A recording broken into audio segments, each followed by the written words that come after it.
Hey everyone, welcome back to my YouTube channel. आज का हमारा टॉपिक है about keyword density in SEO content writing. Basically जब भी आप कंटेंट राइटिंग करते हैं, आप कोई आर्टिकल लिखते हैं, कोई भी ब्लॉग लिखते हैं, तो आप उसमें कीवर्ड्स ज़रूर ऐड करते हैं। कीवर्ड डेंसिटी कहते हैं कि हाउ मेनी टाइम्स आपने कीवर्ड्स को यूज़ किया है। परसेंटेज की बेस पे यू कुड से कि आपके आर्टिकल में वर्ड्स कितने और आपने कीवर्ड्स कितने यूज़ किए। अगर 1000 वर्ड्स का आर्टिकल आप लिख रहे हैं आप, तो 10 टाइम्स, 12 टाइम्स, 15 टाइम्स मैक्सिमम आप कीवर्ड्स को यूज़ कर सकते हैं। ओवर स्टफिंग नहीं करनी होती है कीवर्ड्स की। इसको कीवर्ड डेंसिटी कहते हैं। बेसिकली जो आपके आर्टिकल्स होते हैं, आपकी जो वेबसाइट्स होती हैं, ब्लॉग्स होते हैं, एवरीथिंग ये रैंक करते हैं आपके कीवर्ड्स पे। तो लोग क्या करते हैं कि ज़्यादा से ज़्यादा कीवर्ड्स ऐड करने की कोशिश करते हैं। लेकिन गूगल का पर्पज़ ये होता है कि आपके कंटेंट में यूज़फुल इन्फॉर्मेशन होनी चाहिए। जो भी रीडर, जो भी ट्रैफिक आपकी वेबसाइट पे, आपके ब्लॉग पे आए, आपका आर्टिकल रीड करे, उसको इन्फॉर्मेशन मिलनी चाहिए। आपका कंटेंट गुड क्वालिटी का होना चाहिए। कीवर्ड्स ज़रूरी हैं, लेकिन एक लिमिट तक ज़रूरी होते हैं। तो कीवर्ड डेंसिटी को मिनिमम रखना होता है। ये बेसिकली पूरा कॉन्सेप्ट होता है keyword density in SEO content writing का। अगर आप इसको फॉलो अप नहीं करते तो इससे ये नुकसान होता है कि आपकी वेबसाइट प्रॉपरली रैंकिंग में आती ही नहीं है। एंड यू गेट वरीड कि इतने कीवर्ड्स डालने के बाद भी, इतना कंटेंट डालने के बाद भी आपको अच्छा रिजल्ट नहीं मिल रहा। अब हम बात कर लेते हैं कि आइडियल कीवर्ड डेंसिटी कितनी होती है। 1%, 2%, 1.5%, इससे ज़्यादा नहीं। जैसे कि आपने 1000 वर्ड्स का आर्टिकल लिखा है, तो 10 टाइम्स, 15, मैक्सिमम 18 टाइम्स आपने कीवर्ड यूज़ करने अपने कंटेंट में। बाकी आपने कंटेंट को आर्टिकल की तरह लिखना है। आपने इस तरह लिखना है कि जैसे किसी भी क्यूरी का कैसे आप चाहेंगे आपको रिस्पॉन्स मिले, उसी तरह से आपने वो आर्टिकल लिखना होता है। रीडेबिलिटी अच्छी होनी चाहिए। अब हम बात करते हैं बेस्ट प्रैक्टिसेस क्या होती हैं कीवर्ड को ऑप्टिमाइज करने की। कीवर्ड्स आपने यूज़ भी करने हैं, उसकी डेंसिटी को मिनिमम भी रखना है, तो उसके लिए बेस्ट प्रैक्टिस क्या होती है। सबसे पहला तो ये कि आप कीवर्ड्स को नेचुरली यूज़ करें। कंटेंट में आपने फोर्स नहीं करना कीवर्ड को, जहाँ पे नेचुरली आता है वहाँ पे आप डाल सकते हैं। 15-18 टाइम्स तो ऑफकोर्स यू अलाउड, आप इतना तो डाल सकते होते हैं। दूसरा ये चीज़ होती है कि आपने कोशिश करनी है कि वेरिएशन यूज़ कर लें कीवर्ड्स की।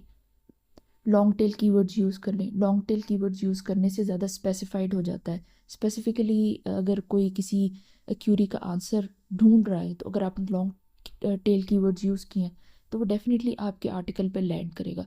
लास्ट में हमने बात की थी लॉन्ग टेल कीवर्ड्स किस तरह के होते हैं, आप चाहें तो वो वीडियो देख सकते हैं। नेक्स्ट पॉइंट होता है स्ट्रेटेजिक प्लेसमेंट होनी चाहिए। सबसे अच्छा पॉइंट है कि स्ट्रेटेजिक प्लेसमेंट करें आप।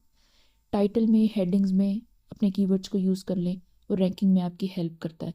और यूज़र भी या रीडर भी जब उसको रीड करता है तो उसको एट अ ग्लांस पता चल जाता है कि किस कीवर्ड के ऊपर, किस किस कीवर्ड के बारे में आपने जो है वो इन्फॉर्मेशन ऐड की है आर्टिकल में। तो उसके लिए ज़्यादा यूजेबल हो जाएगा, उसके लिए ज़्यादा बेनिफिशियल हो जाएगा। इसके अलावा जो मीटा डिस्क्रिप्शन होती है, उसमें आप ऐड कर सकते हैं अपने कीवर्ड। यूआरएल जो होता है वेबसाइट का, उसमें ऐड कर सकते हैं। इमेज का जो ऑल्ट टेक्स्ट होता है, जो यू कुड एड्रेस होता है इमेज का, उसमें आप यूज़ कर सकते हैं। जो आपका स्टार्टिंग के का पैराग्राफ होता है 100-150 वर्ड्स, उसमें यूज़ कर सकते हैं। जो कंक्लूजन का पैराग्राफ होता है, ये जो लास्ट का पैराग्राफ होता है, उसमें कीवर्ड डाल सकते हैं। इस तरह से जो है आपने स्प्रेड करके कीवर्ड्स यूज़ करने होते हैं, स्ट्रेटेजिकली यूज़ करने होते हैं। तो आपके रीडर को इन्फॉर्मेशन भी मिलती है और आपको रैंकिंग भी अच्छी मिलती है। नेक्स्ट होता है आप जो लेटेंट सिमेंटिक इंडेक्सिंग होती है, जिसे क्लस्टर कीवर्ड्स कहते हैं, आप वो यूज़ कर सकते हैं। उससे ये होगा कि बहुत सारे मेन कीवर्ड से रेलिवेंट बहुत सारे कीवर्ड्स पे आपका आर्टिकल रैंक करेगा। और बहुत सारे रीडर्स जो है आपके आर्टिकल पे, आपकी वेबसाइट पे लैंड करेंगे, बिकॉज बहुत सारे कीवर्ड्स के थ्रू आपका आर्टिकल रैंक कर रहा है। ये बहुत अच्छा होता है। इससे आपकी जो एसईओ होती है, आपकी जो रैंकिंग होती है, वो बहुत ज़्यादा इम्प्रूव करती है। नेक्स्ट में ये चीज़ होती है, आपने रीडेबिलिटी को प्रायोरिटाइज करना होता है। कंटेंट को आप सिंपल रखें, इजी टू अंडरस्टैंड रखें, सिंपल लैंग्वेज यूज़ करें, यूज़र फ्रेंडली आपने कंटेंट रखना है। आपने फ्लो अच्छा रखना है कंटेंट का, और आपका कंटेंट इंगेजिंग होना चाहिए। अननेसेसरी कोई आपने कंटेंट नहीं डालना, और रेपिटेशन आपने कोशिश करनी नहीं करनी। तो इस तरह से आप कंटेंट लिखेंगे, बिकॉज आपका जो सबसे पहला फोकस होता है वो आपका कंटेंट पे होना चाहिए। दूसरा आपका फोकस होना चाहिए आपकी कीवर्ड्स की प्लेसमेंट पे। तीसरा होना चाहिए कि कितने कीवर्ड्स आप डालेंगे। अगर आपका कंटेंट पे फोकस नहीं होगा तो फिर आप अगर कीवर्ड की प्लेसमेंट की या कीवर्ड की डेंसिटी की स्ट्रेटजीज फॉलो भी करते हैं तो भी आपका कंटेंट चूँकि अच्छा नहीं, तो एक दफ़ा जो रीडर आपके ब्लॉग पे आपकी वेबसाइट पे आएगा वो दोबारा नहीं आएगा। इस वजह से keyword density plus keyword placement plus आपका जो कंटेंट है उसकी क्वालिटी बहुत अच्छी होनी चाहिए।